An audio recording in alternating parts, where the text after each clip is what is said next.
Hello and welcome to Bearded Reviews, where I'll be bringing you games you may not have heard of or want to know a little bit more about before you buy.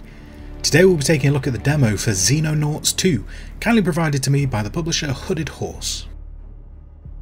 Xenonauts 2 is set during the alternate history of the Cold War, the most notable difference being, it never ended. Why didn't it end? Maybe we'll find out that answer as we explore the story. Who knows? Tensions are rising and people are looking awkwardly sidelong at each other that the Cold War might be about to get a little hot, which despite public posturing, not everyone actually wants. So we find ourselves in charge of a clandestine organisation. Politics and borders mean nothing to us. Our ultimate goal is finding out the source of the rising tensions that could lead to the end of the human race. Take command of global bases, multinational squads of soldiers, and groups of the best engineers and scientists money can buy. Start with a loadout of what you would expect in terms of modern firearms and vehicles, with an aim to push humanity's technological discoveries in future tech that will aid in your mission. Xenonauts 2 is a strategy game centred around turn-based squad combat. These squads will develop over time, not only from the guns you put in their hands but also from the experience they gain in the field. Take on rookies scared of their own shadows who can't hit the broadside of a barn, turning them into grizzled, unshakable veterans who can distinguish which part of the barn is broad. From a single base with a few hangars and beds, you'll expand across the globe, projecting your power base to ensure you can be anywhere and everywhere you need to be in order to counter the growing threat. If you're unfamiliar with the first game, Xenonauts is similar to the XCOM games, but when I say XCOM I mean the original XCOMs from the 90s, not the post-2000 ones. This means far more focus on longer strategic game over a faster, more action-centric offering. The art style of this game really looks good for the setting it is in. It exudes the flavour of the military books I grew up with during the 80s and 90s. This fits perfectly with the storyline of the game. The UI is clean and crisp. The main strategic screen, known as the Geoscape, is done in such a way that you feel you're in a command room, very similar to movies where you see NASA or Missile Command making massive decisions about what's going to happen on the mission. Buttons are functional and no fuss. What would you expect from a theme of military software? It all feels efficient and to the point. During tactical missions, the isometric style again brings echoes of older games, a bit of a retro flavour. We're not relying heavily on flashing lights or heavy amounts of animations. In many cases you'll find, combined with the turn-based nature of the game, an almost eerie quiet, letting you study the map as your imagination wonders and second guesses where the enemy is hiding. If you're familiar with this style of game, the learning curve is simple. It will pretty much be as you expect it to be. If you've never played turn-based tactical squad games, then it may be at first overwhelming. You've got a global world to consider, research, engineering, equipping your soldiers, equipping aircraft, aerial combat, squad combat. There's a lot to think about, but it's all separated into its own areas.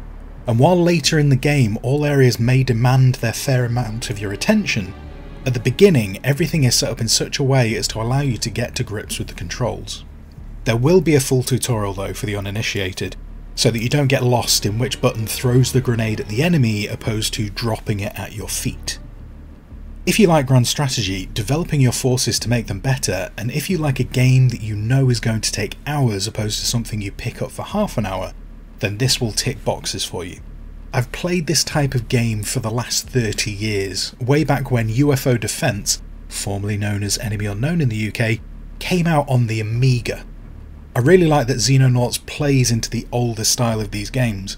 The gameplay is more my cup of tea compared to modern iterations with the higher focus on faster, more action gameplay.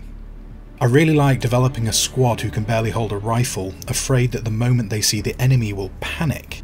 Improve each mission, knowing you're turning them into a force to be reckoned with. That connection to your squad really means that you feel it when you lose a soldier. You know the time and resources you've had to put into them. On the strategic level, you're acutely aware how much you don't know. Your single base monitoring part of the world, but it can't see everything. You'll have time where you're progressing the days and nothing is happening in your sphere of influence. But you can't help but wonder if that country just over the horizon is safe, or being swarmed by the enemy. The only potential hint that you have of what's going on is whether or not there are news reports happening. Research can be exciting because you don't know what it may lead to. Excitement rises as the days tick down to 0 and you get something new to work with. Adding to the practical side of research, bringing you new toys, it also unlocks one of my favourite geeky things to spend too much time looking at. Lore. Lovely, lovely, delicious lore. As an aside to the research though, can we all just keep an eye on this shifty scoundrel right here? Balthazar, I see you, I know what you did to humanity. I'm not saying you're going to turn on us this time, but I'll be keeping a sharp eye on you. Engineering is satisfying. Balancing your resources of what to produce, each piece of equipment is precious and you appreciate being able to put it into the field, even if there is an apprehension over what if it gets blown up and lost. Aerial combat is like a minigame. I also really like that an individual engagement that is lost is not necessarily a total loss. Disengaging can be beneficial. You want to save your aircraft. When you're engaging the enemy and crossing the globe in real time, you'll launch intercept missions. And in later parts of the game, you might have to launch multiple fighter wings in order to take down the enemy. Each wing doing its part, disgorging its missiles, and having to disengage as it has nothing left to do, waiting for the next fighter wing to come in. You truly start to feel like you're actually orchestrating an overall war rather than individual battles. The squad combat. Now we get to the meat of the game. Equip your soldiers, send them off to the operational area, and clear the area as best you can. It's super fun. For me, obviously not the soldiers. For them, it's a terrifying moment of jumping off the chopper, zero clue what they're going to encounter, even less clue if what they're carrying is capable of doing the job or not. You have to clear the map of threats, or rescue people, or find information.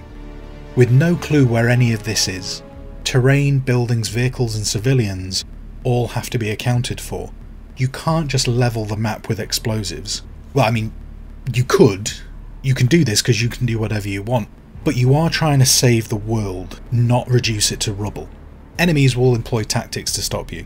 It's not a zombie apocalypse walking towards your guns. The enemy will hide in buildings, they will take the high ground, they will blow stuff up, and kill the civvies with wanton disregard. All the while you have to think about the risk and reward of sending your soldiers forward. As mentioned, they aren't super soldiers, so you have to balance pushing into a building you don't know the interior of, or holding back in the hope of the enemy comes to you. Or maybe that block of C4 in your backpack will make a handy window to see inside. If you like turn-based squad combat games, get this in your wish list. Go play the demo. We've got a lot of potential coming our way. The demo for Xenonauts 2 should be available during Steam's February Steamfest, developed by Goldhawk Interactive and published by Hooded Horse. I've been Bearded Squire. For more game reviews, please drop a like and subscribe, and to be extra awesome, please drop a comment on what you think of this game, what you think I've missed from this video, or games you'd like me to review in the future.